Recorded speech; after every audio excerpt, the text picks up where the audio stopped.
So from the regional economic indicators that myself and Shawn Leu have been working on, we're starting to extend that to include agribusiness.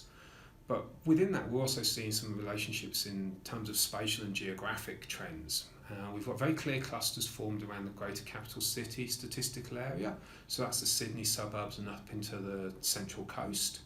And we're remaining focused on New South Wales at the moment. And then in the regional spread, we're seeing groupings through there as well. Very strong relationships and clustering within there.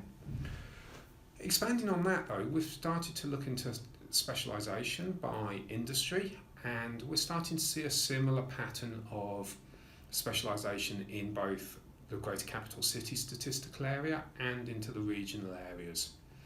Some of these are increasing in their specialisation, some are decreasing. So the increase in the specialisation index can be seen in the Illawarra, the Hunter, the Riverina, Central West, and then in terms of the greater capital city statistical areas, inner southwestern Sydney, outer southwestern Sydney and Parramatta.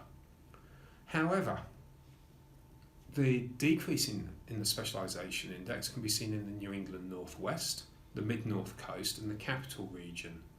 Now the mid-north coast is particularly interesting because that was the worst performing region that we found in the other indicators. So we now need to sort of explore where those are joining up, how they're related and what's driving it.